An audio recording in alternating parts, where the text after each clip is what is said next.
Alors, la question, comment donner votre prix? Comment gérez-vous les objections? Comment vous donnez votre prix aujourd'hui? Comment vous gérez les objections des clients par rapport à ça?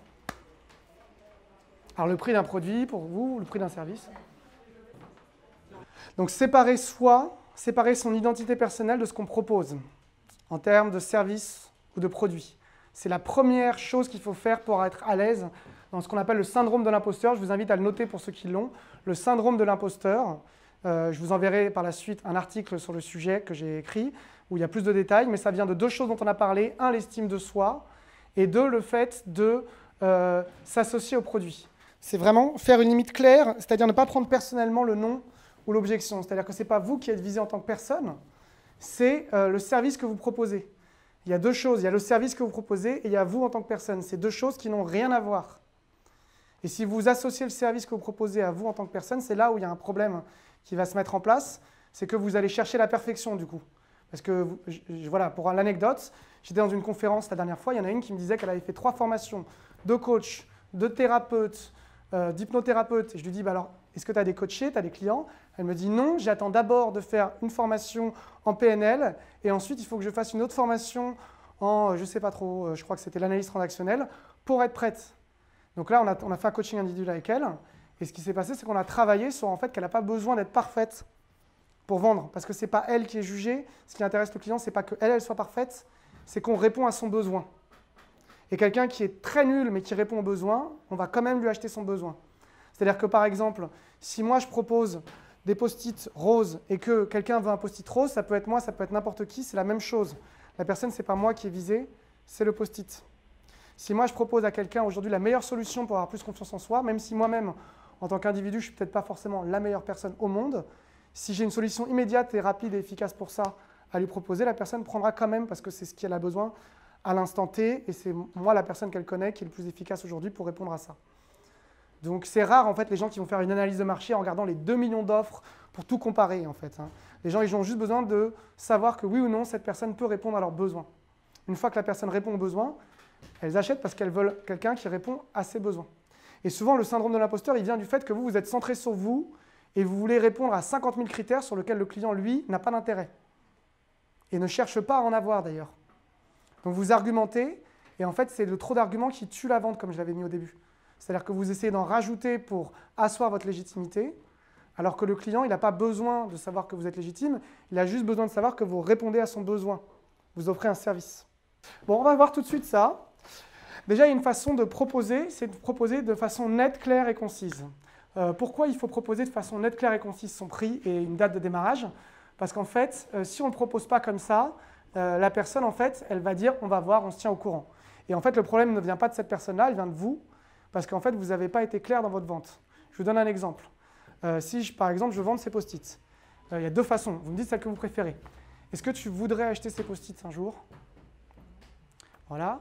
Alors que je lui dis, bah, tiens, tu m'as parlé que tu aimais bien les post-it roses. Voilà le post-it, du coup, ça coûte 20 €. Donc, elle peut me dire non. Est-ce que tu es d'accord ou pas? Mais là, dans la façon dont je l'ai dit, au niveau de la voix et au niveau de la proposition, c'est une affirmation, je propose. Après, je peux poser la question, bien sûr, ce n'est pas une imposition. Mais je suis sûr, en fait, de moi au moment où je le fais. C'est-à-dire que j'ai bien identifié son besoin et je suis sûr, ça vient du questionnement avant, que c'est effectivement ce qui lui correspondrait de mieux.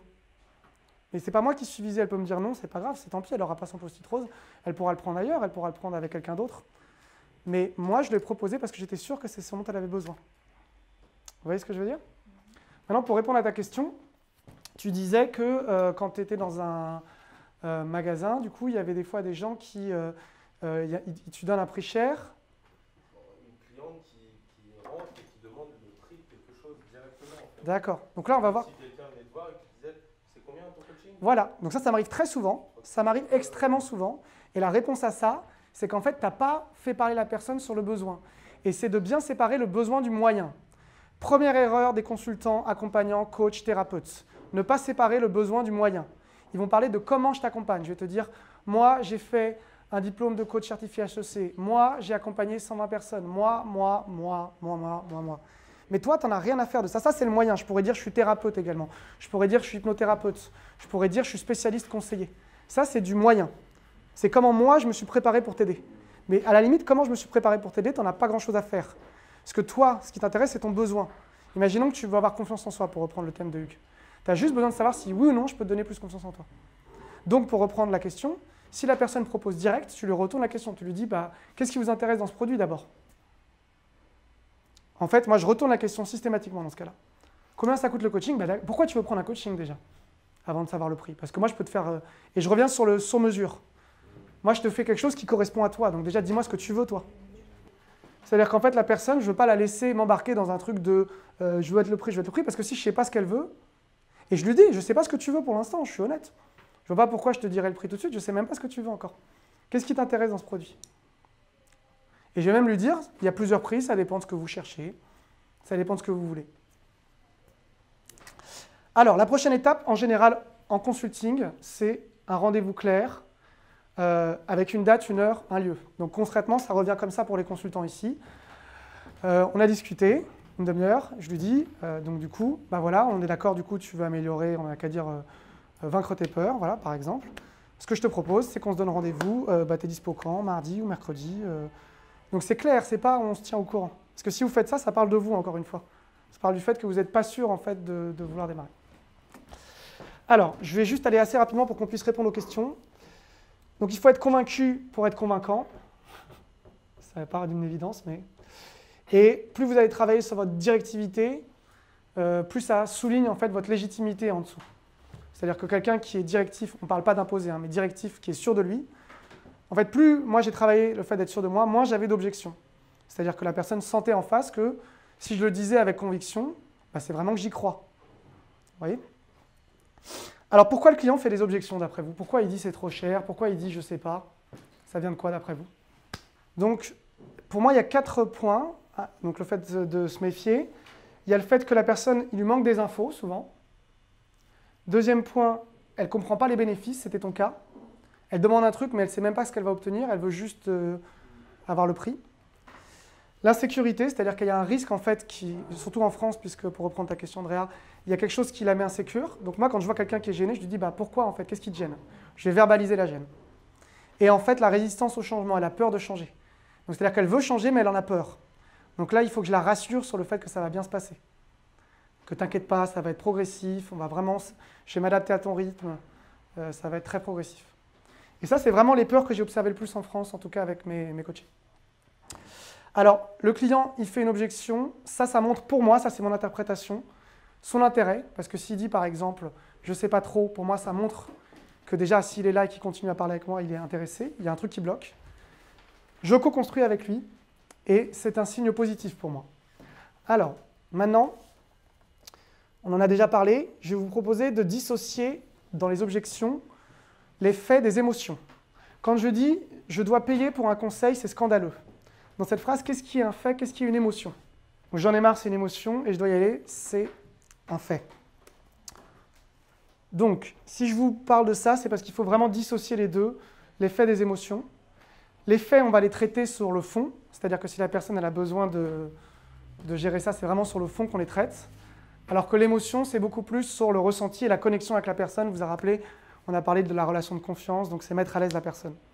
Et des fois, vous allez sur le fond, alors qu'en fait, ce qui bloque, c'est l'émotion. C'est-à-dire que vous essayez de rajouter des arguments pour convaincre la personne, alors ce qu'elle a besoin, en fait, c'est juste de se sentir à l'aise. Donc en fait, au lieu de rajouter des arguments, il vaut mieux poser des questions. Qu'est-ce qui bloque? Qu'est-ce qui se passe? Est-ce qu'il y a quelque chose qui vous gêne? Et là, la personne, elle va vous dire ce qui gêne, en fait. Et même si vous aviez dit le bon argument, ce n'est pas ça qui est important. C'est de gérer l'émotion à ce moment-là. Qu'est-ce qui se passe chez la personne? Donc voilà, pour moi, le client, il exprime une émotion et un problème. Et il faut savoir qu'en vente, c'est l'émotion qui va être en général 60% de la satisfaction du client. Donc c'est beaucoup plus gérer l'émotion que gérer le fond qui va faire que la personne achète. Je vous propose des phrases, on va les faire une par une, et ensuite on va conclure. Quand je vous dis cette phrase, est-ce que cette objection, elle est vraie, rationnelle, ou elle est plutôt émotionnelle? Donc en fait, il y a quelque chose où il lui manque une information, ou c'est juste qu'il a réagi émotionnellement. Je vous tiens au courant, c'est émotionnel ou rationnel celui-là? Ce que vous dites au téléphone, je vous tiens au courant avec le téléphone. Ouais. Ou je vais en parler à mon mari. Là, quand vous dites ça, d'après vous, c'est quoi? C'est vrai ou c'est faux? C'est plutôt faux. Donc voilà, il faut gérer les deux parties. Donc je vais juste conclure sur la gestion des objections. Donc l'idée c'est qu'on pose des questions ouvertes, on va conclure pour reprendre tout ce qu'on a vu. On écoute sans interrompre le client. On reformule son besoin. Et ensuite, s'il nous fait une objection, on repose des questions, ou on revient à son besoin. Et je vais juste vous donner 7 conseils pour gérer les résistances des clients.